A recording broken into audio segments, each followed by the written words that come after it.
Sir older people ఇప్పుడు medicine తీసుకుంటే cure అవుతుంది, అది ఓకే. కానీ ఇన్ కేస్ ఎలాంటి కండిషన్స్లో వాళ్ళు హాస్పిటల్కి రావాల్సి వస్తుందంటే ఏం చెప్తారు సార్? లైక్ ఇప్పుడు కొంతమంది అంటే నెగ్లెక్ట్ చేస్తారు, ఒకరోజు టాబ్లెట్ వేసుకోకుండా కూడా అలా జరుగుతుంది.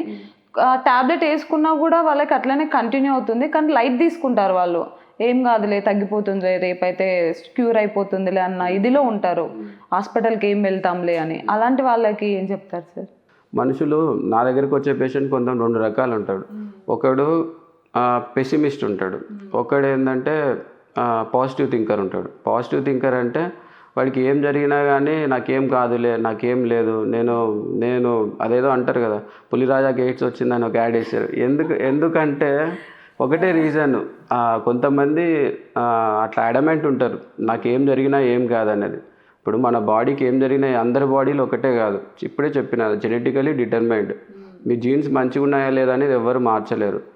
ఒకవేళ ప్రాబ్లం వచ్చిందనుకోండి, దాని ప్రకారం సాల్వ్ చేసుకోవాలి. డాక్టర్లు ఉన్నారు, దాన్ని బట్టి ట్రీట్మెంట్ తీసుకోవాలి. 120 రావట్లేదు బీపీ అంటే డోస్ పెంచుతారు, 1 కాకపోతే 3 ట్యాబ్లెట్లు పెంచుతారు, లేకుంటే 4 పెంచుతారు. కానీ ఈ ట్యాబ్లెట్స్ కంటే ముందు బరువు తగ్గించడానికి చూస్తారు, లైఫ్ స్టైల్ మార్చడానికి చూస్తారు, డైట్ మార్చడానికి చూస్తారు. ప్రాబ్లంకి సొల్యూషన్ అయితే ఉంటుంది. ప్రాబ్లం సాల్వ్ చేసుకోకుండా నాకేం కాదు అనుకోవడం ఏంటంటే జస్ట్ ఫూలిష్నెస్. అది అంతే. జస్ట్ ఏమంటే స్వర్గానికో నరకానికి వెళ్ళడానికి ఎంట్రీ పాస్ అన్నమాట. ఫూలిష్నెస్, అది జస్ట్ ఫూలిష్నెస్ అంతే. అది వాళ్ళు తెలియక చేసుకుంటారు. అంటే అట్లా ఇప్పుడు నా దగ్గరకు ఒక పేషెంట్ వచ్చిండు, 20 ఏళ్ళు ఉంటాడు, నాకు హాస్పిటల్లో పనిచేస్తున్నాడు, స్టాఫ్ వచ్చిండు.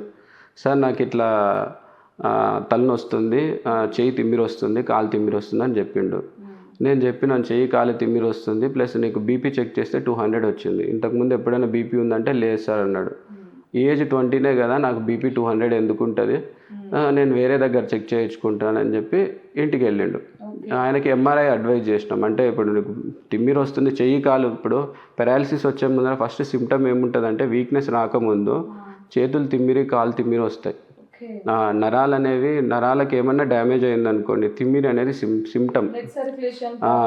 బ్లడ్ సర్కిల్ అంటే నరం అనేది, ఈ నరం పనిచేయకపోయింది అనుకోండి, నరం అని మనం అన్నిటినీ నరం అని అంటాం, కానీ బాడీలో ఏంటంటే 2 ఉంటాయి. ఒకటి రక్తనాళం ఉంటుంది, ఇంకోటి నరం. నరం అంటే బ్రెయిన్ నుంచి వచ్చే అవి వైర్లు, వాటికి ఏం డ్యామేజ్ వచ్చినా తిమ్మిరి వస్తుంది. ఆయనకి తిమ్మిరి వస్తుంది కాబట్టి ఎంఆర్ఐ అడ్వైజ్ చేసినా ఆయన చేయించుకోలేదు. ఇంటికి వెళ్ళిన తర్వాత నెక్స్ట్ డే చెయ్యి కాలు అనేది పడిపోయింది. బీపీ ట్యాబ్లెట్ రాసి ఇచ్చినా కానీ వేసుకోలేదు ఆయన. అది నా ఏజ్ తక్కువ కదా, ఇప్పుడు నా ఏజ్ తక్కువ, చిన్నపిల్లలకి షుగర్ చూడట్లేదా మనము, చిన్నపిల్లలకి బీపీ చూడట్లేదు. అప్పుడు మన జెనెటిక్స్ అనేవి అట్లా ఉంటాయి. ఇప్పుడు ఫ్యామిలీలో ఫాదర్కి మదర్కి ఏమన్నా యంగ్ ఏజ్లో 40 లోపల ఏమైనా ప్రాబ్లం వచ్చిందంటే మీరు ఖచ్చితంగా జాగ్రత్తగా ఉండాలి. ఎందుకంటే ఫాదర్కి 40 ఇయర్స్లో ఎక్స్పైర్ అయిందంటే రీజన్ తెలీదు, ఆ రోజులలో అట్లా అయిపోయింది అంటే ఏదో ఒక రీజన్ ఉంటుంది, మెడికల్ కండిషన్. దాన్ని మనం ముందే ఐడెంటిఫై చేసి దాన్ని ట్రీట్మెంట్ చేసుకుంటే మన లైఫ్ స్పాన్ బాగుంటుంది. అసలు అంటే ఈ రోజుల్లో ఏజ్ కి సంబంధం లేకుండా కూడా అన్ని రోగాలు అనేది మన తలుపు తడుతున్నాయి సార్. ఇది చెప్పిన మాది మన ఆలోచన అంట. ఈ రోజులలో ఏ రోజులలో అని కాదు, ఏ రోజులలో అయినా కానీ జబ్బులు ఉన్న వాళ్ళు ఉంటారు, జబ్బులు లేని వాళ్ళు ఉంటారు. ఇప్పుడు 90% ఆఫ్ ది పాపులేషన్ హ్యాపీగానే ఉంటారు. ఆ 10%లో కొంతమందికి వచ్చే ఛాన్స్ ఉంటుంది. అది ముందు ఉంటారు, ఇప్పుడు కూడా ఉంటారు. మెడికల్ వల్ల ఏమంటే ఆ 10% కూడా సర్వైవ్ అయ్యే ఛాన్స్ ఉంటుంది, ఆ 10% కూడా హ్యాపీగా లైఫ్ లీడ్ చేసే ఛాన్స్ ఉంటుంది. అంతే. అంత మాత్రాన ఇంతకుముందు స్టాటిస్టిక్స్ సడన్గా ఇప్పుడు ఏదో అయిపోయింది అనేం కాదు. ఇప్పుడు ఎప్పుడైనా కానీ ఉండే ప్రాబ్లమ్స్ అయితే అట్లనే ఉంటాయి. కొత్తగా ఎక్స్ట్రా ప్రాబ్లమ్స్ అయితే హెవీగా ఏం రాలేదు, కానీ లైఫ్ స్టైల్ వల్ల, సెడెంటరీ హ్యాబిట్స్ వల్ల తొందరగా ప్రాబ్లమ్స్ అయితే వస్తున్నాయి. సార్ మనకి బీపీ రాకుండా ఉండాలి అని అంటే లైఫ్ స్టైల్లో ఫుడ్ ఎలా మెయింటైన్ చేయాలి, అలాగే మనము ఎలాంటి వ్యాయామాలు అనేది చేస్తే రాకుండా ఉండే ఛాన్సెస్ ఉంటాయి సార్? మనకు బీపీ రాకుండా ఉండాలి. బీపీ అనే కాదండి, బీపీ రావద్దన్నా, షుగర్ రావద్దన్నా, థైరాయిడ్ రావద్దన్నా కానీ అన్నిటికీ మెయిన్ ఏంటంటే యాక్టివిటీ బాగుండాలి. ఒకటే దగ్గర 12 అవర్స్ కూర్చోడానికి మన బాడీ సెట్ కాదు. మనం ఏంటంటే ఇంటర్మీడియట్గా ఒక 1 అవర్ కూర్చున్నాం అనుకోండి, ఒక 5 నిమిషాలు నడవాలి. అటు ఇటు నడిస్తే ఏంటంటే బ్లడ్ సర్క్యులేషన్ అవుతుంది, బ్లడ్ వెజల్స్ అనేవి ఫ్లెక్సిబుల్ ఉండాలి. మీరు కొద్దిగా యాక్టివిటీ పెరిగిందనుకోండి, బాడీలో అంతా పంపింగ్ జరగాలి. బ్లడ్ వెజల్ ఏమైనా అక్యుములేట్ అవుతున్నా, ఫ్యాట్ అక్యుములేట్ అవుతున్నా, వాటర్ బాగా తాగాలి, ఎక్సర్సైజ్ బాగా చేయాలి. డైలీ ఒక అర్ధ గంట అన్నా కానీ వాకింగ్ మంచిగా చేసుకోవాలి. ఇప్పుడు మనం వాకింగ్ అంటే ఏదో అట్లా మెల్లగా తిరిగినామా అన్నట్టు కాదు. బాడీలో అనేది కొద్దిగా సర్క్యులేషన్ బాగా కావాలి, సర్క్యులేషన్ అవ్వాలి, హార్ట్ రేట్ అనేది కొద్దిగా పెరగాలి, మనిషికి కొద్దిగానే చెమట పట్టాలి. ఇప్పుడు వాకింగ్ చేసేటప్పుడు మరీ కంఫర్టబుల్గా మాట్లాడేలాగా చేయొద్దు. ఇప్పుడు నేనున్నాను వాకింగ్ చేసుకుంటున్నాను, ఇద్దరు వాకింగ్ అని వెళ్తారు, మాట్లాడుకుంటూ ఉంటారు, అక్కడేమైంది ఇక్కడేమైంది, దాన్ని వాకింగ్ అన్నారు. నువ్వు వాకింగ్ చేస్తున్నావు, కంఫర్టబుల్గా వేరే మనిషితో మాట్లాడగలుగుతున్నావు అంటే నీ బాడీకి అంత ఎఫెక్ట్ ఏం అవ్వట్లేదు. అట్లా అని చెప్పి వాకింగ్ చేస్తున్నావు అని చెప్పి ఇక మాట కాదు కదా ఆయాసం వచ్చి పడిపోయి అట్లా కూడా ఉండద్దు. కొద్దిగా డిస్కంఫర్ట్ ఉండాలి, మాట్లాడడానికి లైట్గా ఇబ్బంది వచ్చేటట్లు ఉంటే అది వాకింగ్ అవుతుంది. వాకింగ్ అనేది ఫోకస్ చేస్తే మీకు ప్రీ డయాబెటీస్ అంటారు, షుగర్ రాకముందు, అది కూడా తగ్గుతుంది. బీపీలో కూడా ఏంటంటే బీపీ 120 లోపల ఉంటాం, 120 130 లోపల మీకు ఎలివేటెడ్ బీపీ అంటారు. అంటే మిమ్మల్ని హైపర్టెన్సివ్ పేషెంట్ అని కన్సిడర్ చేయము, కానీ 120 132 అంటే కొద్దిగా ఎక్కువ ఉంది, బెటర్ ఎక్సర్సైజ్ చేయండి. 130 కంటే ఎక్కువ ఉందంటే మీరు బీపీ పేషెంట్, మీకు ట్యాబ్లెట్స్ రాసి ఇచ్చేస్తాం. అట్లనే షుగర్ కూడా HbA1c చేయిస్తారు, అది 5.9 లోపల ఉండాలి. ఉందంటే ఓకే, 5.9 నుంచి 6.5 వరకు ఏంటంటే కొద్దిగా బార్డర్ లైన్ స్టేజ్. అప్పుడు లైఫ్ స్టైల్ చేంజెస్ అంటారు. లైఫ్ స్టైల్ అంటే ఒకటే అండి, రెగ్యులర్గా వాకింగ్ చేసుకోవాలి, కుదిరితే వీక్లీ 2 సార్లు స్ట్రెంత్ ట్రైనింగ్ అంటారు. బాడీలో ఏజ్ పెరిగే కొద్దీ మజిల్ క్వాంటిటీ అనేది తగ్గిపోతుంది. మీరు కొద్దిగా వెయిట్స్ అవి అట్లని చెప్పి హెవీ వెయిట్స్ లిఫ్ట్ చేసినారనుకోండి, స్పైన్ ప్రాబ్లము అవన్నీ వస్తాయి. మామూలుగా చిన్న చిన్న వెయిట్స్ ఒక 5 కిలోలో 10 కిలోలో అట్లా పట్టుకొని తిరుగుతూ ఉంటే బాడీలో మజిల్ అనేది మెయింటైన్ అవుతుంది. ఇంకో థర్డ్ ఏంటంటే లైఫ్ స్టైల్. లైఫ్ స్టైల్ అంటే ప్రాసెస్డ్ ఫుడ్స్ ఎక్కువ తినద్దు, బయట ప్యాకేజ్ చేసిన ఫుడ్స్ ఏవైనా కానీ సాల్ట్ ఎక్కువ ఉంటుంది, స్వీట్ ఎక్కువ ఉంటుంది, సింపుల్ కార్బోహైడ్రేట్స్ ఉంటాయి, అంటే తిన్న వెంటనే బాడీలో షుగర్ స్పైక్ అయిపోయేలాగా ఉంటాయి. ఆయిల్ ఎక్కువ ఉంటుంది, ఆయిల్ అంటే కొలెస్ట్రాల్ అదంతా అక్యుములేట్ చేస్తుంది. ఇట్లా డిఫరెంట్ వేరే అన్నోన్ కెమికల్స్ ఉంటాయి, కార్సినోజన్స్ ఉంటాయి. మనకు ప్యాకెట్ లోపల ఏముంది అనేది మనకు తెలియదు. ప్యాకెట్ లోపల అది ఏం కలుపుతారు, ఎన్ని కెమికల్స్ కలుపుతారు, వాళ్ళ ప్యాకెట్ లోపల వాళ్ళ మెయిన్ మోటో ఏముంటుందంటే ఈ ప్యాకెట్ 30 days అయినా 1 year అయినా ఎక్స్పైర్ కావద్దు. ఈ ప్యాకెట్ నోట్లో పెట్టుకున్నా కానీ మళ్ళీ ఒక 10 సార్లు వాడుకొని మళ్ళీ తినాలి దీన్ని. వాడి మోటో అంతా ఏముంటుంది, మళ్ళీ తయారు చేయడానికి ఏది తక్కువ అవుతుంది. మెయిన్ ప్రాఫిట్ ఓరియంటెడ్ ఉంటుంది ఏదైనా కంపెనీ. అది ఎక్స్పైర్ కావద్దని చెప్పి ప్రిజర్వేటివ్స్ కలుపుతారు. ఏ ప్రిజర్వేటివ్ కార్సినోజన్ అని ఎవరికి తెలియదు. ఇప్పుడు కార్సినోజన్ అంటే ఇప్పుడు మీరు ఒకటి తీసుకుంటారు, మీకు ఎప్పుడో 20 years 30 years తర్వాత క్యాన్సర్ వస్తుంది. దీన్ని ఎవడు లింక్ చేయడు, ఆ కంపెనీ మీద ఎవడు కేసు వేయడు. సో అది నడుస్తూ ఉంటుంది. ఇప్పుడు పెద్ద పెద్ద సెలబ్రిటీస్ అందరూ కూల్ డ్రింక్స్ అవి ఎండార్స్మెంట్ చేస్తారు. అంత మాటన వాళ్ళు డైలీ కూల్ డ్రింక్ తాగుతారా? ఎవరు కూల్ డ్రింక్ తాగరు. అసలుగా 100% తాగరు. వాళ్ళ కూల్ డ్రింక్ తాగరు. వాళ్ళు ఏవో వాళ్ళకి నచ్చినవి అన్నీ కాన్షియస్ ఉంటారు సెలబ్రిటీస్ అందరు. కానీ ఎండార్స్ చేసేవి ఏంటంటే హై షుగర్ డ్రింక్స్, కొలెస్ట్రాల్ ఉన్న చిప్స్, ఇవన్నీ ఎండార్స్ చేస్తారు. మనం ఏంటంటే మన మైండ్ని బాడీని కొద్దిగా కంట్రోల్లో పెట్టుకుంటే ఇట్లా బాడీ అనేది హెల్తీగా ఉంటుంది. కొద్దిగా డిసిప్లైన్ ఉండాలి బేసిక్గా, అంతే. సార్, థైరాయిడ్ అనేది చాలామంది అమ్మాయిల్లో కనిపిస్తుంది ఇప్పుడు. సో ఏ ఏజ్ నుంచి థైరాయిడ్ అనేది స్టార్ట్ అవుతుంది, అలాగే ఎందుకు స్టార్ట్ అవుతుంది ఈ రోజుల్లో అంటే ఏం చెప్తారు సార్? ప్రీవియస్ పురాణంలో అంటే చాలా లాంగ్ బ్యాక్ కూడా థైరాయిడ్ అనేది ఉండేదా? అసలు ఇలాంటి డిజార్డర్స్ ఉండేవా అసలు? పురాణాల్లో నాకు ఏం లేదు. పురాణాల్లో అందరూ 100 ఏదైనా 100 సంవత్సరాల క్రితం అందరూ 200 సంవత్సరాలు బతికేటోళ్ళు, 500 సంవత్సరాలు బతికేటోళ్ళు, ఏమీ చేసేటోళ్ళు కాదు, ఒకటే దగ్గర కూర్చునేటోళ్ళు. వాళ్ళంతా అదృష్టవంతులు, మనమంతా దురదృష్టవంతులం. ఇదంతా కాన్సెప్ట్ కరెక్ట్ కాదు. ఇప్పుడు పురాణాల్లో ఇట్లా మంచిగా ఉండేటోళ్ళు ఇప్పుడు సడన్గా అంత ఎక్కువైపోయింది, డ్యామేజ్ ఎక్కువ, అట్లేం లేదు.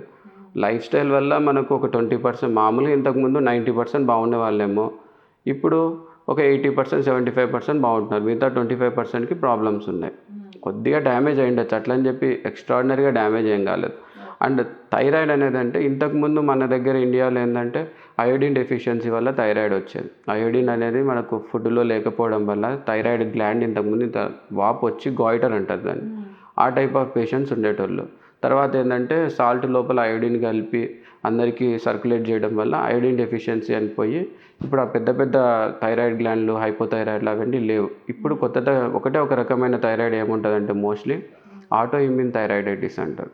ఆటో ఇమ్యూన్ థైరాయిడైటిస్ అంటే మీ శరీరంలో ఉన్న థైరాయిడ్ని డ్యామేజ్ చేస్తుంది. ఇట్స్ లైక్ మనకు బయట నుంచి జలుబో దగ్గో ఏదైనా ఇన్ఫెక్షన్ వచ్చిందనుకోండి, మన లోపల ఇమ్యూన్ సిస్టమ్ ఉంటుంది. అది ఏం చేస్తుందంటే వెంటనే యాంటీబాడీస్ కానీ బ్లడ్ సెల్స్ని కానీ ఇవి ఫైట్ చేయడానికి పంపిస్తాయి. ఇవి పోయి ఏం చేస్తాయంటే ఆ బ్యాక్టీరియాని కానీ వైరస్ని కానీ చంపేస్తాయి. ఇది యూజువల్గా మన బాడీలో ఉండే ఒక మెకానిజం, ఇమ్యూన్ సిస్టమ్ అంటాం దీన్ని. ఈ థైరాయిడ్ పేషెంట్స్లో కానీ వేరే ఆటో ఇమ్యూన్ పేషెంట్స్లో ఏమంటే ఆటో ఇమ్యూన్ అంటే మీ లోపల ఉన్న ఇమ్యూన్ సిస్టమ్ మీ బాడీనే డ్యామేజ్ చేస్తుంది. అది ఇక దురదృష్టం. అది థైరాయిడ్ని డ్యామేజ్ చేస్తే హైపోథైరాయిడ్ అంటారు. కొంతమందికి ఏంటంటే ఈ కీళ్ళ ఇవి డ్యామేజ్ అవుతాయి, వాళ్ళకి రుమటాయిడ్ అంటారు. ఇట్లా రకరకాల ఆటో ఇమ్యూన్ డిసీజెస్ ఉంటాయి.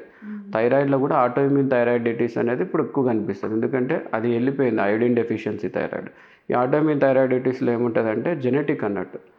మీ ఇంట్లో మీ మదర్కి కానీ మీ మదర్ వాళ్ళ సిస్టర్స్కి కానీ ఇంకెక్కడైనా జనరేషన్లో ఎక్కడైనా ఉంటే మెయిన్గా ఏంటంటే ఈ ఆటో ఇమ్యూన్ థైరాయిడైటిస్ ఫీమేల్స్లో సర్క్యులేట్ అవుతూ ఉంటుంది. ఆటో యాంటీబాడీస్ అనేది బాడీ ప్రొడ్యూస్ చేస్తుంది.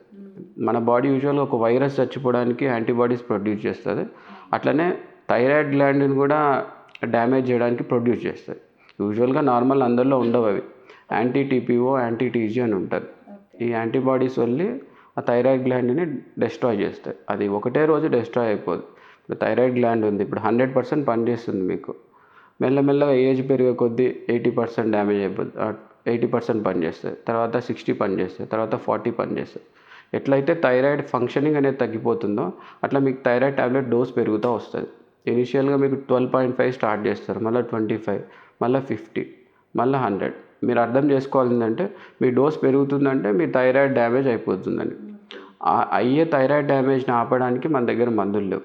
ఇప్పుడు మన దాంట్లో యాంటీబాడీస్ ప్రొడ్యూస్ అయినాయి, థైరాయిడ్కి డ్యామేజ్ అవుతుంది, దానికి ఏమైనా ఇంజెక్షనో మందో పెట్టి దాన్ని స్టాప్ చేయడానికి అయితే ఏమీ మందులు లేవు స్పెసిఫిక్గా.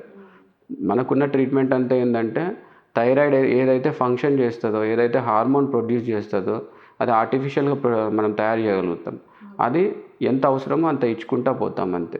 న్యాచురల్గా ఆల్రెడీ ప్రొడ్యూస్ అయ్యే దాన్ని డ్యామేజ్ని కాపాడుకోవడానికి మన దగ్గర ఏమీ లేదు. మనకి ఇది ఒకవేళ అది ఫాస్ట్ ఎప్పుడవుతుందంటే ఒకటే రీజన్, ఎక్సర్సైజ్ చేయకపోవడము, వెయిట్ ఎక్కువ ఉండడము, ప్రాసెస్ ఫుడ్ తినడము. ఇంకోటి క్యాబేజీ కాలీఫ్లవర్ అని కొద్దిగా దూరం పెట్టాలి. అవి బ్రాసికేసి ఫ్యామిలీ అంటారు, వాటికి కొద్దిగా దూరంగా ఉంటే మంచిది. ఎండ్ ఆఫ్ ది డే ఏంటంటే లైఫ్ స్టైల్ కంటే కూడా వాళ్ళ డ్యామేజ్ అనేది కాన్స్టెంట్గా పెరుగుతూనే ఉంటుంది, దాన్ని ఆపడానికి ఏం లేదు. లైఫ్ స్టైల్ మంచిగా పెట్టుకోవాలి, ఎవ్రీ 3 monthsకి థైరాయిడ్ టెస్ట్ చేయించుకోవాలి, దాన్ని బట్టి డోస్ పెంచుకుంటూ వెళ్ళిపోవాలి అంతే. సార్ అసలు సిమ్టమ్స్ ఏం కనిపిస్తాయి సార్ థైరాయిడ్ వచ్చినప్పుడు? ఎప్పుడు మనం టెస్ట్ చేయించుకోవాలి? థైరాయిడ్ వచ్చినప్పుడు సిమ్టమ్స్ ఏముంటాయంటే అండి, థైరాయిడ్ వచ్చినప్పుడు పేషెంట్ బరువు పెరుగుతారు. మోస్ట్ ఆఫ్ ది పేషెంట్స్ ఏంటంటే బరువు పెరుగుతారు. సెకండ్ ఏంటంటే హెయిర్ ఫాల్ అవుతుంది, డల్ అయిపోతారు, కాన్స్టిపేషన్ ఉంటుంది. అన్నిటికంటే ముఖ్యం ఇది చెప్పాలి. Most of the patient hide చేస్తారు. మోషన్ ఏంటంటే ఫ్రీ ఉండదు, వాళ్ళు నార్మల్గానే ఉందిలే నాకేం కాదు అనుకుంటారు. ఇప్పుడు మదర్కి మనకు థైరాయిడ్ ఉంది, ఆమె థైరాయిడ్ ట్యాబ్లెట్స్ వేసుకుంటుంది. పిల్లలకి ఇప్పుడు కాన్స్టిపేషన్, బరువు పెరగడము ఇట్లా సిమ్టమ్స్ వచ్చినాయి అనుకోండి, ఇమీడియట్గా ఒక థైరాయిడ్ టెస్ట్ చేయించుకోవడం బెస్ట్. ఒక కాన్స్టిపేషన్ ప్రాబ్లం కూడా వస్తుంది అని చాలామందికి తెలియదు, ఐ థింక్ సో. అది మెయిన్ సిమ్టమ్ కాదు, 100% ఆ సిమ్టమ్ అందరికీ ఉంటుంది. మోస్ట్ ఆఫ్ ది పేషెంట్స్కి బౌల్ అనేవి ఫ్రీగా ఎంప్టీ కావు. థైరాయిడ్ వల్ల ఏంటంటే ఇంటెస్టైన్స్ మొటిలిటీ అనేది స్పీడ్ తగ్గుతుంది. యూజువల్గా పూరా మొత్తం బాడీలో మెటబాలిజం అనేది స్పీడ్ తగ్గిపోతుంది. మనిషి కూడా డల్ అయిపోతాడు, కొంతమంది డిప్రెషన్లోకి వెళ్ళిపోతాడు. ఓవరాల్ మెటబాలిజం అనేది స్లో అయిపోతుంది. సో ఈ గట్ మూమెంట్ అనేది కూడా స్పీడ్ ఉండదు, స్లోగా అయిపోతుంది. దానివల్ల కాన్స్టిపేషన్ వస్తుంది. అంటే ఈ సిమ్టమ్స్లో ఏ ఒక్క సిమ్టమ్ వచ్చినా కూడా మనం టెస్ట్ చేయించుకోవడం బెటర్ అంటారా, లేకపోతే అన్నీ కనిపిస్తేనే టెస్ట్ చేయించుకోవాలంటారా? ఇప్పుడు మనకు టెక్స్ట్ బుక్లో రాసినట్టు ప్రతి ఒక్కరికి అన్ని చెక్ లిస్ట్ చిక్ అయితేనే నేను టెస్ట్ చేపిస్తాను అంటే తప్పది. అన్నిటికంటే మెయిన్ చెక్ లిస్ట్ ఏంటంటే పేరెంట్స్కి ఉందా, సిబ్లింగ్స్కి ఉందా, అది ఇంపార్టెంట్. ఇప్పుడు ఇంకోటి కూడా ఉంటుంది. ఇప్పుడు నా పేరెంట్స్కి ఏమో 60 yearsకి థైరాయిడ్ వచ్చింది, నాకు 30K ఎందుకు వస్తుందని అనడానికి కాదు. వాళ్ళకి 60 years వచ్చిందంటే వాళ్ళు 60 years వరకు వాళ్ళ లైఫ్ స్టైల్ బాగుంది, వాటి వల్ల వాళ్ళకి 60 yearsకి వాళ్ళు ట్రిగ్గర్ అయింది. ఇప్పుడు మీ జెనెటిక్స్లో రాసిపెట్టి ఉంటుంది, మీకు థైరాయిడ్ రావాలి, బీపీ రావాలి, షుగర్ రావాలని రాసిపెట్టి ఉంటుంది. ఎప్పుడైతే మీ లైఫ్ స్టైల్ కానీ స్ట్రెస్ కానీ ఎక్కువ అవుతుందో ఆ రోజు ట్రిగ్గర్ అయిపోతుంది. ఆ ట్రిగ్గర్ అయిన రోజు ఇది బయటకు వస్తుంది. అది ఎప్పుడు వస్తుంది అనేది ఎవరు చెప్పలేరు. పేరెంట్స్‌కి తొందరగా వచ్చిండొచ్చు, లేకుంటే పేరెంట్స్‌కి లేట్‌గా వచ్చిండొచ్చు, మీకు తొందరగా వచ్చిండొచ్చు. కానీ ఫ్యామిలీలో ఉంది అంటే టెస్ట్ చేయించుకోవడం బెటర్. సార్ ఇర్రెగ్యులర్ పీరియడ్స్ కూడా థైరాయిడ్ ఇది ఉంటాయండి. థైరాయిడ్ హార్మోనల్ ఇంబ్యాలెన్స్ ఏవైనా కానీ ఇర్రెగ్యులర్ పీరియడ్స్ ఉంటాయి. సో అంటే ఇర్రెగ్యులర్ పీరియడ్స్ అంటే కొంతమందికి 45 డేస్కి రావడం, కొంతమందికి 25 డేస్కి రావడం. సో ఎలాంటి సిచ్యువేషన్లో థైరాయిడ్ అంటే ఈ ఇర్రెగ్యులర్ పీరియడ్స్ అనేది థైరాయిడ్ రిలేటెడ్ అని మేము ఎస్టిమేట్ చేసుకోవాలి ఉమెన్గా అంటే ఏం చెప్తారు సార్? నేను చెప్పేది ఏంటంటే ఇప్పుడు అన్ని ప్యాకేజెస్ వచ్చినాయండి. ఈ థైరాయిడ్ టెస్ట్ కూడా మరి అది 100% కాస్ట్లీ టెస్ట్ ఏం కాదు. అది ఇన్వేజివ్ టెస్ట్ కాదు, పెయిన్ఫుల్ ప్రొసీజర్ కాదు. ఒకవేళ మీకు సిమ్టమ్స్ అనిపిస్తున్నాయి అంటే నేను ఈ లిస్ట్ ఈ చెక్ లిస్ట్ ఫుల్ అయితేనే టెస్ట్కి వెళ్తానని కాకుండా టెస్ట్ చేయించేసుకుంటే ఒక క్లారిటీ వస్తుంది. ఏదన్నా పెద్ద మనం సిటీ స్కాన్ చేయించుకోవాలి, రేడియేషన్ ఎక్స్పోజ్ అవుతున్నాము, లేదంటే ఏదైనా సర్జరీ చేయించుకోవాలి పెయిన్ఫుల్, ఎండోస్కోపీ అంటే గొంతులో పైప్ వేసి చూస్తారు. అవన్నీ డిఫికల్ట్ ప్రొసీజర్స్, ఇన్వేసివ్ ప్రొసీజర్స్.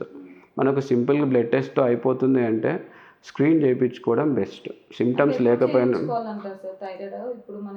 మీకు ఒకటి 30 క్రాస్ అయిన వెంటనే చేయించుకోవాలి. ఇంకొకటి అంటే ప్రెగ్నెన్సీకి మీరు ప్లాన్ చేస్తున్నారంటే కూడా చేయించుకోవాలి. యూజువల్గా ఈ ప్రోటోకాల్స్లో చేయించేస్తారు. ఇప్పుడు మోస్ట్ ఆఫ్ ది పీపుల్ ఏంటంటే థైరాయిడ్ టెస్ట్ ఏదో ఒక ప్యాకేజ్లో చేయించేసుకుంటారు, లేకుంటే ప్రెగ్నెన్సీ టైంలో స్క్రీనింగ్లో కూడా చేయించేస్తారు. ప్రెగ్నెన్సీ రాకుండా ఉండడానికి థైరాయిడ్ ఉన్న వాళ్ళకి చాలా మందికి పిల్లలు పుట్టే అవకాశాలు కూడా చాలా తక్కువ ఉంటాయని అంటారు. అందులో నిజంగానే అంటారా సార్? తక్కువ అంటే ఇప్పుడు థైరాయిడ్ అనేది మనకు థైరాయిడ్ కూడా ప్రాబ్లం క్రియేట్ చేస్తుంది. మీకు TSH అనే ఒక టెస్ట్ చేపిస్తాడు థైరాయిడ్లో. అది ప్రెగ్నెన్సీ మీరు ప్లాన్ చేసుకుంటున్నారంటే ఆ TSHని ఒక 2.5 లోపల అట్లా మెయింటైన్ చేసుకుంటే, అంటే వెల్ కంట్రోల్ స్టేజ్లో పెట్టుకుంటే మీకు ఏం ప్రాబ్లం రాదు ప్రెగ్నెన్సీకి. బేసిక్గా ఏంటంటే థైరాయిడ్ హార్మోన్ మీకు థైరాయిడ్ ఉన్నా లేకున్నా కానీ మీ బాడీలో హార్మోన్ లెవెల్స్ కరెక్ట్ ఉంటే మీరు థైరాయిడ్ లేనట్టే ఉండొచ్చు. బేసిక్గా ఏంటంటే ఎంత హార్మోన్ అవసరమో అంతా బయట నుంచి వేసేసుకోవాలి. TSH లెవెల్స్ అనేవి చాలా తక్కువ మెయింటైన్ చేసుకుంటే మీకు ఏం ప్రాబ్లం రాదు. ఇది ఏంటంటే కొంతమంది మోస్ట్ ఆఫ్ ది పేషెంట్కి సిమ్టమ్స్ లేకుండా కూడా ఉంటారు. సబ్ క్లినికల్ హైపోథైరాయిడ్ అంటారు వాళ్ళకి సిమ్టమ్స్ ఏముండవు. అంత మాత్రం వాళ్ళు థైరాయిడ్ పేషెంట్లా అంటే థైరాయిడ్ పేషెంట్లే. సిమ్టమ్స్ లేవు కదా నాకు థైరాయిడ్ లేదు అట్లేం కాదు. మీకు థైరాయిడ్ ఉంది, సబ్ క్లినికల్ స్టేజ్లో ఉంటారు, వాళ్ళకి ఏం సిమ్టమ్స్ ఉండవు, కానీ ప్రెగ్నెన్సీలో ప్రాబ్లం వస్తూ ఉంటుంది. వాళ్ళకి ఏంటంటే గైనకాలజిస్ట్ యూజువల్గానే థైరాయిడ్ టెస్ట్ చేయించుకుంటారు. కొద్దిగా ఎక్కువ తక్కువ ఉంటే ట్యాబ్లెట్స్ ఇస్తారు. అండ్ ఇంకోటి యాంటీబాడీస్ అంటారు, థైరాయిడ్ యాంటీబాడీస్. ఈ థైరాయిడ్ యాంటీబాడీస్ ఏంటంటే మీకు TSH కరెక్ట్ ఉన్నా కానీ థైరాయిడ్ యాంటీబాడీస్ ఉన్నాయి అంటే కొద్దిగా మీకు అది హైపోథైరాయిడ్ వెళ్ళే ఛాన్స్ ఉంటుందండి. ఫ్యూచర్లో ఎప్పుడైనా కానీ మీకు స్ట్రెస్ ఎక్కువైనా కానీ, బాడీ ఒక స్ట్రెస్ఫుల్ స్టేట్లోకి వెళ్ళినా, ఎక్సర్సైజ్ తగ్గినా కానీ ఈ థైరాయిడ్ మీద డ్యామేజ్ క్రియేట్ చేసి మళ్ళీ మీకు థైరాయిడ్ వచ్చే ఛాన్స్ ఉంటుంది. ప్రెగ్నెన్సీకి అయితే 100% ప్రాబ్లం వస్తుంది థైరాయిడ్ వల్ల. మోస్ట్ ఆఫ్ ది ఇన్ఫెర్టిలిటీ కేసెస్లో థైరాయిడ్ ఫస్ట్ రూల్ అవుట్ చేసుకుంటారు. నెక్స్ట్ స్ట్రక్చరల్ ప్రాబ్లమ్స్ ఏమన్నా ఉన్నాయా అని చెప్పి అల్ట్రాసౌండ్ చేయించుకొని, థైరాయిడ్ కూడా ఒక టైప్ ఆఫ్ హార్మోనల్ ఇంబ్యాలెన్స్ ఏమన్నా ఉందా, ప్లస్ స్ట్రక్చరల్ ఇంబ్యాలెన్స్ ఏమన్నా ఉందా అన్నీ చూసుకొని రూల్ అవుట్ చేసుకుంటారు. సో దీనికి ఎలాంటి ట్రీట్మెంట్ ఉంటుంది, ప్లస్ ఎన్ని రోజులు ఇది లైఫ్ లాంగ్ కంటిన్యూ అవుతుందా, లేకపోతే ఇప్పుడు షుగర్ లాగా మెడిసిన్ లేకుండా అలా ఉందంటారా సార్, లేకపోతే క్యూర్ అవుతుందా పర్మనెంట్గా క్యూర్ అవుతుందా అంటే ఇప్పుడు నేను ఒకటి చెప్తాను అండి. ఇప్పుడు ఒక మనిషి రోడ్ మీద పోతున్నాడు, యాక్సిడెంట్ అయింది, ఫ్రాక్చర్ అయింది, ఒక ఫింగర్ ఏదో వెళ్ళిపోయింది, మళ్ళీ ఈ ఫింగర్ కొత్త ఫింగర్ వస్తుందా అంటే రాదు. కట్ అయిపోయింది అంతే. అట్లనే థైరాయిడ్ కూడా మనకి ఇక్కడ థైరాయిడ్ అనేది డ్యామేజ్ అయిన తర్వాత హార్మోన్ లెవెల్స్ పడిపోయినాయి. సో మనకు హెవీగా పడిపోయింది, ఎక్కువ డ్యామేజ్ అయిపోయింది, 50% కంటే ఎక్కువ డ్యామేజ్ అయిపోయింది థైరాయిడ్, హార్మోన్ లెవెల్స్ అనేవి వితౌట్ ట్యాబ్లెట్ మెయింటైన్ అవ్వట్లేదంటే మీకు 90% ఆఫ్ ది టైమ్ థైరాయిడ్ ఇట్లనే కంటిన్యూ అవుతుంది లైఫ్ లాంగ్. కానీ 10% ఏంటంటే కొంతమందిలో ఒకవేళ మీరు ఇంతకుముందు 100 kgs ఉండేవాళ్ళు ఇప్పుడు 80 kgs అయిపోయారు, ఎక్సర్సైజ్ హార్డ్ వర్క్ అదంతా చేసి. మీ బాడీలో థైరాయిడ్ లెవెల్స్ అంతే ఉంటాయి, మీ థైరాయిడ్ కెపాసిటీ తక్కువే ఉంటుంది, కానీ మీ వెయిట్ తగ్గిపోయింది కాబట్టి ఉన్న హార్మోన్ మీకు సాటిస్ఫై అవుతుంది. సో మీకు థైరాయిడ్ ఉన్నా కానీ ట్యాబ్లెట్ వేసుకోవాల్సిన అవసరం లేదు. ఇది రెమిషన్ కండిషన్. సేమ్ అట్లనే మీరు షుగర్ పేషెంట్ అనుకోండి, మీ బాడీలో ఇన్సులిన్ క్వాంటిటీ అనేది తగ్గిపోతుంది. మీరు ఇన్సులిన్ క్వాంటిటీ తగ్గిపోతుంది, బరువు 100 kg నుంచి మీరు మళ్ళీ 80 kgs వచ్చారు అనుకోండి, ఉన్న ఇన్సులిన్ తోటి మీరు బాడీ అనేది అడ్జస్ట్ అయిపోతుంది. బేసిక్ ఏంటంటే బాడీ ఒక బ్యాలెన్స్డ్ స్టేట్లో మెయింటైన్ చేసుకోవాలి. బరువు తగ్గినా కానీ ఏదైనా చేసినా కానీ పాజిటివ్ ఇంపాక్ట్ ఉంటుంది. స్ట్రెస్ ఇంకేమైనా నెగిటివ్ ఇంపాక్ట్ ఉంటుంది. ఓవరాల్గా ఏంటంటే కంట్రోల్ చేసే ఛాన్స్ ఉంటుంది కానీ కంప్లీట్గా క్యూర్ అయితే కాదు.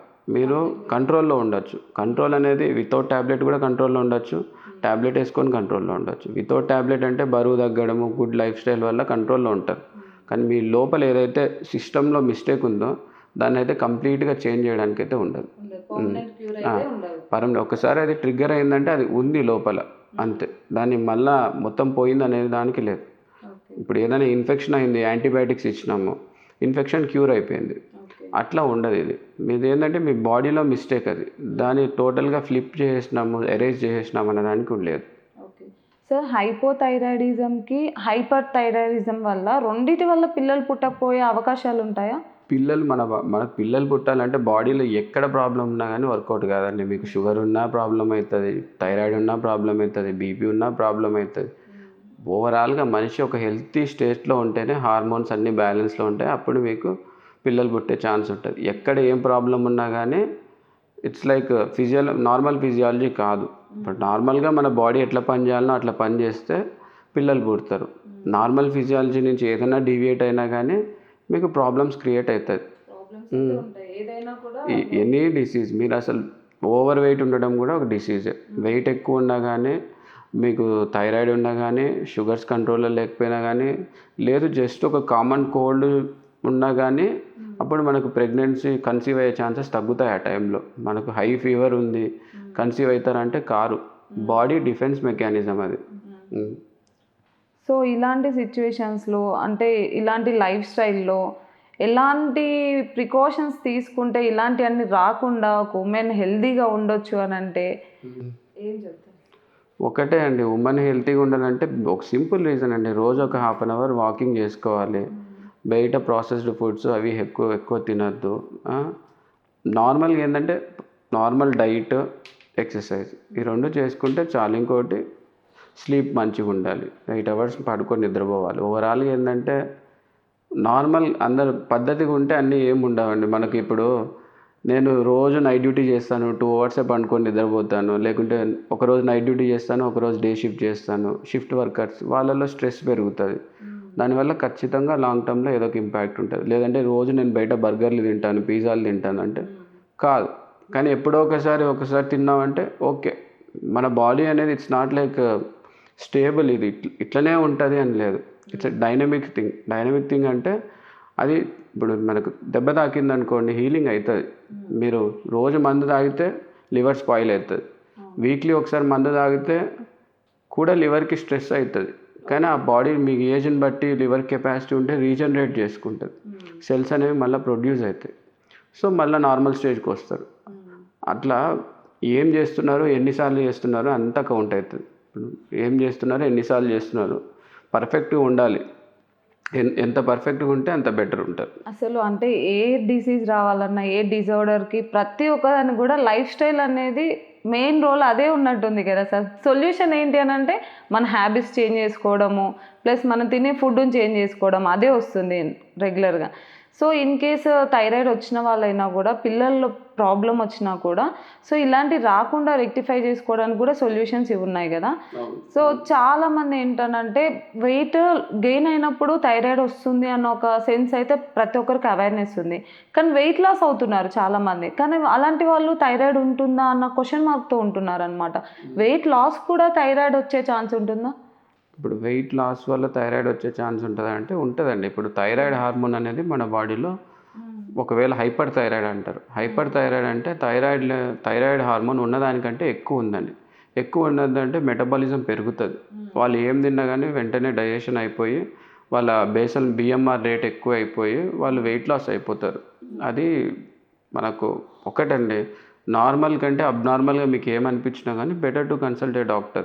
మనం సొంతంగా ఇది డెసిషన్ తీసుకోవడం కంటే ఒకసారి ఒక చిన్న టెస్ట్ చేయించుకొని డాక్టర్ని వెళ్ళి కలిస్తే ఓపీలో అయిపోతుంది. మనం ఇప్పుడు డాక్టర్స్ మనకేం అమెరికా లాగా డాక్టర్ అపాయింట్మెంట్ దొరకాలంటే ఒక 1 నెల రోజులు వెయిట్ చేయాలి, తర్వాత నాకు అపాయింట్మెంట్ వస్తుంది. అటువంటి సిచ్యువేషన్ ఇండియాలో అయితే లేదు. మీకు ఒక క్వాలిఫైడ్ డాక్టర్ దగ్గరికి వెళ్ళి ఒకసారి చూపించుకుంటే మీ డౌట్స్ అన్ని క్లారిఫై అవుతాయి. కానీ వెయిట్ లాస్ అయినా కూడా వెళ్తే బెటర్ డాక్టర్ దగ్గర. అంటే థైరాయిడ్ అని కాకపోయినా ఏదైనా ఒక ఇంకా అదర్ కండిషన్స్ అయి ఉండొచ్చు అంటున్నారు. ఇప్పుడు మీకు వెయిట్ లాస్ అవుతుంది అనుకోండి, అది థైరాయిడ్ వల్లనే అవుతుంది అనేది మీరు నేరోగా ఆలోచించదు. ఇప్పుడు థైరాయిడ్ అంటే షుగర్ వల్ల కూడా వెయిట్ లాస్ అవుతుంది. కొంతమందికి వెయిట్ లాస్ అవుతున్నాడని వస్తారు, షుగర్ టెస్ట్ చేస్తే 300 400 ఉంటుంది, వాళ్ళు థైరాయిడ్ టెస్ట్ చేయించుకొని పట్టుకొని వస్తారు. ఇప్పుడు మనకు తెలిసిందే అని కాకుండా మెడికల్లో తెలియనివి చాలా ఉంటాయి. కొంతమందికి వేరే వేరే హెల్త్ ఇష్యూస్ కూడా ఉంటాయి. ఇన్ఫ్లమేటరీ బౌల్ డిసీజ్ అంటారు. ఇప్పుడు మనకు తిన్నది బాడీకి పట్టట్లేదు అంటే వాళ్ళకి కడుపులో ప్రాబ్లం ఉండొచ్చు, లేదంటే షుగర్ వల్ల కూడా ప్రాబ్లం వస్తుంది, థైరాయిడ్ వల్ల ప్రాబ్లం వస్తుంది, మల్టిపుల్. ఒక్కొక్కసారి ఏముంటుందంటే జెనెటిక్గా మీ పేరెంట్స్ అట్లా ఉన్నారు కాబట్టి మీరు కూడా అట్లనే ఉంటారు వెయిట్. అట్లా నెంబర్ ఆఫ్ కాజెస్ ఉంటాయి. ఒకవేళ మనకు సిగ్నిఫికెంట్గా నా లైఫ్లో ప్రాబ్లం వస్తుంది అని అనిపించినప్పుడు ప్రొఫెషనల్ కలిసి మనం హెల్ప్ తీసుకుంటే బెటర్. సార్ చాలామందికి ప్రెగ్నెన్సీ టైంలో డెలివరీ టైంలో కూడా బీపీ రావడం, షుగర్ రావడం చూస్తుంటాం కదా. సో అవి అక్కడి వరకే ఉంటాయి, మనం మేజర్ సర్జరీ చేసేటప్పుడు కూడా వస్తుంటాయి. అవి కంటిన్యూ అవుతాయా సార్ తర్వాత లైఫ్లో కూడా, లేకపోతే అప్పటికొచ్చి తర్వాత మనం క్యూర్ అయిన తర్వాత అవి కూడా క్యూర్ అవుతాయి అంటారా?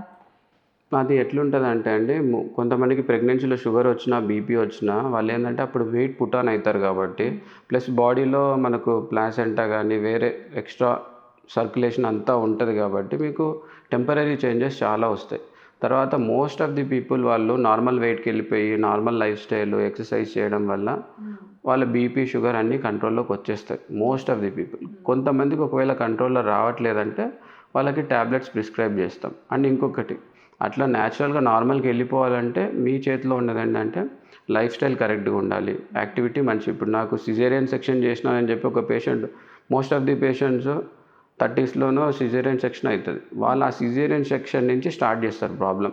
ఆ రోజు బెడ్ మీద కూర్చున్నారంటే ఇంకా అప్పటి నుంచి బెడ్ మీదనే పండుకుంటూనే ఉంటారు. దానివల్ల ఏంటంటే మెల్లమెల్లగా వాళ్ళు వెయిట్ పెరుగుతారు, వెయిట్ పుటాన్ కావడం వల్ల షుగర్ వస్తుంది, షుగర్ నెక్స్ట్ బీపీ వస్తుంది. అట్లా ఒకటే దగ్గర సెడెంటరీగా ఉండడం వల్ల మోకాలు కూడా తొందరగా అరిగిపోతాయి.